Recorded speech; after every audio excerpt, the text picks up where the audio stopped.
All right, moving right along with our functions, or our look at functions, I've created two custom functions here for us to look at. And the point of this video is to teach you how to pass data from one function to the next, and that is referred to as function returns and passing data from one function to the next. So what's a function return? Well, let's look at this top function, and we have the return keyword. This is a keyword in JavaScript that tells JavaScript to do something. Essentially, what we're saying in this function is that we want to return this value here. Now, it could be text. Now, right now, it could be just return hi. Simple as that. So it would return the value of, well, it would return the text hi. Now, who would it return this text to? It would, this function, make uppercase, would return that value. In this case, it's message.toUppercase, and I'll show you what this is in a second. It will return that value to whomever or whatever function is calling it. So in this case, what we're doing, we're saying take the value of whatever's in message. In this case, it's going to be some text, right? Message. And we're going to say make it uppercase. Now, toUppercase is a built-in JavaScript function, and it works on all text automatically. And this is how you use it. You have your string. We could have went like this. We could have went but text dot toUpperText, but we're going to use the argument from our function, and we're going to say make it upper text and then return that. So for this video, we're going to be returning this value to whoever calls make uppercase. And in this case, you look in our second custom function, that's what we do. We actually call the function make uppercase, right? And we're taking the variable in this top function, display text variable, and we're using it in make uppercase. And whatever results from that, which is going to be, of course, the text, the original text from up here in uppercase format, we're sticking that in a variable, and then we're just using the alert box to display it to us. So this is a lot to take in, and I'll explain to you why we're doing things in a second, but let's just scroll down here for a second, and you see we're calling the function display text on the onClick, and we're sending it this text message: Steph sucks this morning. Sometimes I suck in the afternoon too, but this morning it's been a sucky morning. Anyway, so we'll just take a look at this in action, and we'll look at some details. So I'm going to refresh this.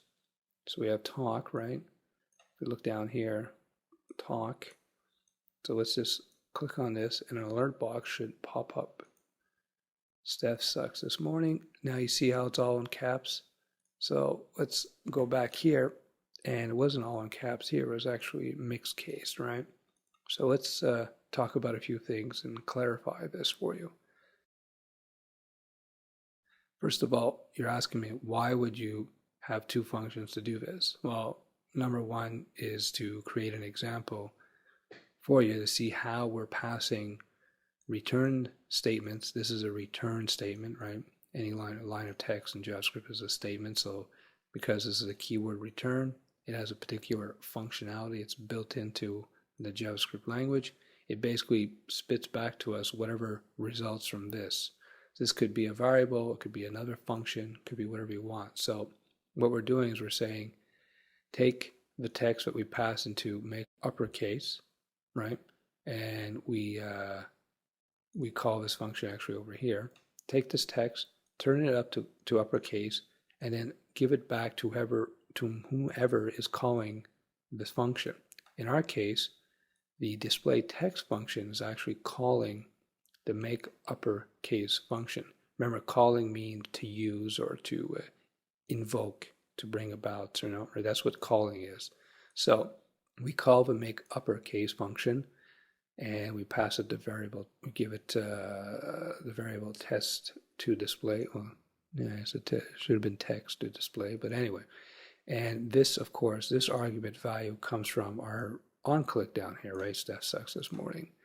So we're doing this, it's kind of a backwards, roundabout way of doing something. We could have just inserted this in here and done it easily, but then I wouldn't have been able to show you how to pass return statements from one function to the next. This is used a lot and all the time in all programming, And the reason that you would do this is that one of the key things that you want to do, one of the key concepts, ideas, strategies in programming is to keep your functionality separate and clean. So for instance, this function has one very simple job, is to make text uppercase. And this function has one simple job, is to take text and alert it out to us. So you see the separation of concerns, as they would say, or separation of jobs or separation of tasks. That's what functions are very useful for, so that you can segment your code into reusable chunks that you can use all over the place. So for instance, this particular function, make uppercase, now you can use it all over the place and it's not tied to anything particular. Same thing with display text, right? So in this video, we're learning not only theories of JavaScript, we're actually learning some strategies as well.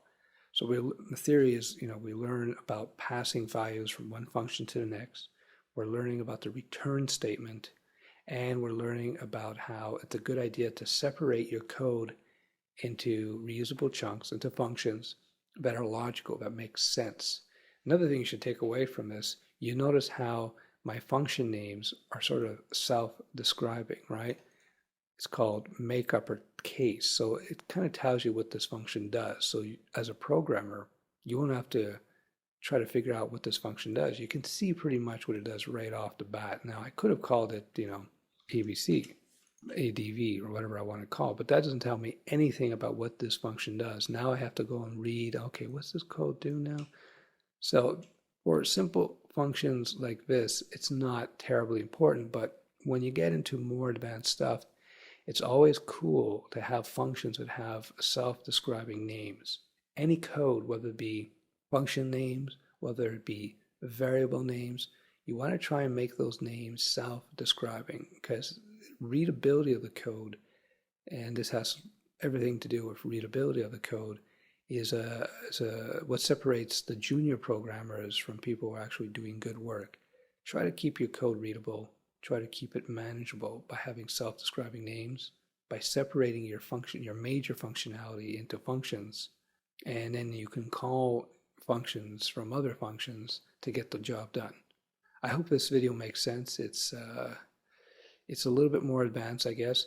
I think when we get into more advanced examples, we'll sort of gel in over time. To help this stuff sink in, passing functions and returning and so forth, I wanted to show you another way, well, not another way, but another example of this where we're going to be using an array as opposed to simple text. So down here we have our, onClick, and we're calling the array underscore counter function. And what it does actually calls the create array function. So we have a function in our event handler. The event handler is the onClick. We have a function calling another function. So let's look at this create array function first. So we go up, create array. So as the function would suggest, the function name, create array creates an array for us, right? We've seen this code before. Now what's interesting, this function returns the product variable, and we know the product variable is actually our array. So it returns the product's array. So now we know what create array does. Now the function array counter, right? This is the actual function that we're calling with this event handler.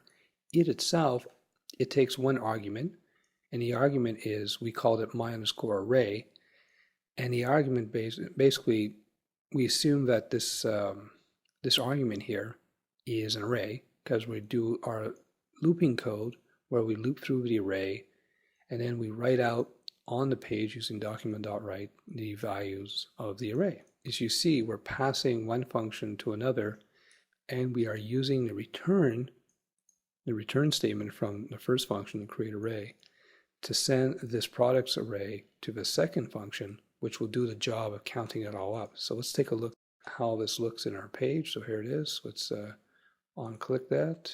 Oops, down here. Here's our array.